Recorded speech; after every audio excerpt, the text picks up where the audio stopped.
Hi, welcome to the Rise Up and Live YouTube channel. My name is Kelly Rissy, and I'm the owner of Rise Up and Live Wellness. During these videos, you will hear things about health, life, and mindset to help you live your best life, such as how to decrease and manage stress, how to get better sleep, how to set boundaries, how to eat mindfully, how to build confidence, how to live spiritually, and so much more. So thanks for joining, and I hope you enjoy my To the Points. And here is a little throwback for you. Good morning. It is time for To the Point. This week, we are now in the month of February. So today's topic is a juicy one. And we are going to talk about 6 seductive tips for sensual eating. And this week, I'm going to help you learn 6 sensual secrets that will give you more pleasure from your food. And so first we need to figure out, why is that even important? Why am I talking about eating and sensuality in the same sentence? And so here's the deal. Researchers have estimated that as much as 30 to 40% of our digestive response to a meal is due to the cephalic phase digestive response. And we're going to call that CPDR. And so what exactly is CPDR and why is it important? So CPDR simply means that the thought, the smell, the sight of your food stimulates gastric secretions to prepare for the digestion of food, even before you have taken your first bite.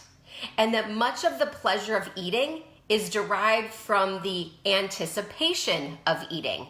And so the way your brain works is that it must experience this pleasure and satisfaction from the thought of food even before eating in order to signal your body to stimulate the digestive juices that it needs. However, if you eat too fast or absent-mindedly, your brain will interpret this as unsatisfying, and you may experience hunger. So even if you've just wolfed down an entire meal, you may still feel hungry. Has anyone ever had that happen to them before? If we think about it, what are some reasons why we even eat too fast or too absent-mindedly in the first place? So if you're one of those that have done this before, and most of us have, what's a situation, comment below, that causes you to eat too fast or absent-mindedly? I know for me, I used to eat too fast when I was a teacher, and I had a limited lunch period. And so my lunch break wasn't just a time to eat.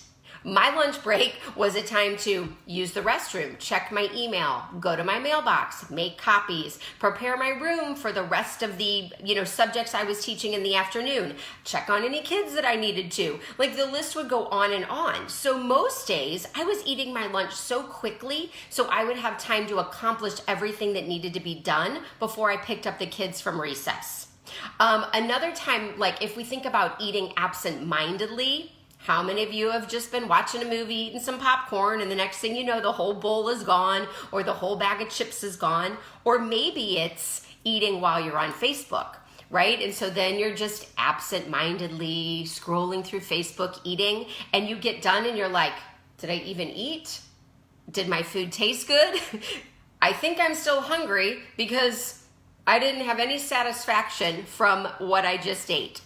So, no more shoveling forkloads of food into our mouth while watching mind-numbing TV or, eating yesterday's leftovers while we're just perusing Facebook. What we want to do is we want to give our undivided attention to the food on our plate, and then you will be amazed at your results. And so what will eating sensually actually do for you? I love this. The more awareness and presence that you bring to each meal, the less you need to eat.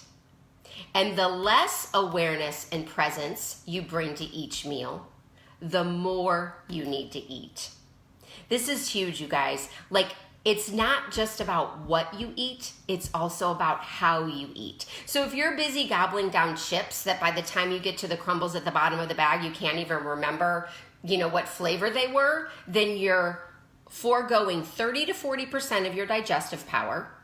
You're decreasing your nutrient absorption, and you're slowing down your metabolism. So, and also because CPDR, your brain still wants to eat because it's craving that full sensation of eating. So if you aren't engaging your CDPR, the brain registers hunger and it's saying, wait, I didn't really eat, I want more. Even if you've already eaten an entire meal, an entire bag of chips or whatever, that's the response system. All right, so let's get to how do you actually eat sensually?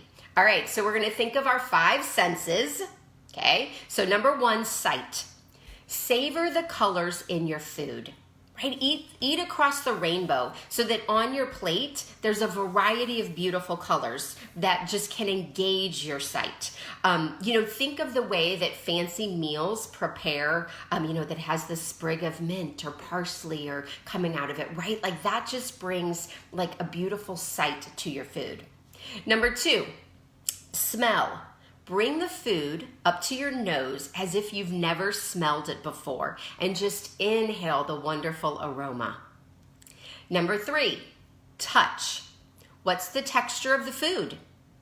What's the texture of your utensils? The texture of the napkin that's on your lap? Like all those different things of what you're touching, your glass. What does it feel like? So incorporate touch into your meal.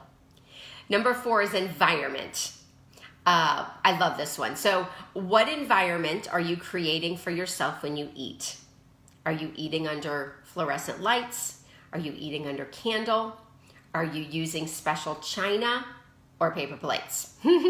Are you using a beautiful glass? Are we using red Solo cups? And all of this will truly make a difference in how satisfied you feel after you eat your meal. All right, number 5 is texture. This is a big one. Once your food is into your mouth, chew your food about 30 times per bite so that you are really noticing the texture of your food. You are letting all your enzymes get into the food, which will help it digest better. And then don't forget to just let yourself breathe while you're chewing. That will also slow down your meal. Number 6, pamper yourself. And you may be wondering, like, who am I to pamper myself? And I ask you, who are you not to pamper yourself? Buy the special ingredient to make your meal extra tasty. Break out your china, right? Our china doesn't have to live in our china cabinet. We can actually use it. So pamper yourself during your meals. All right, so what do you do now? So in my health coaching practice, I help my clients identify their favorite ways to implement sensual eating daily, because how you eat is just as important as what you eat. So if you think that you may be one of those people who has been shoving down your food very quickly, if you are someone who's eating absent-mindedly and you would love to get more pleasure out of eating, then I invite you to either comment below or you can click on the link below this video and let's schedule a time to just chat. All right, so that is today. I would love to hear below which one of these that you're going to implement and start really thinking about, which one of the 6 tips of sensual eating you're going to incorporate in your meals today. All right, comment below, have a great one, and I'll see you next week. If you enjoyed this video and want to hear more health, life, and mindset tricks and tips, I hope you'll subscribe to my YouTube channel. You can also check me out on social media and my website at www.riseupandlivewellness.com. Have a great day.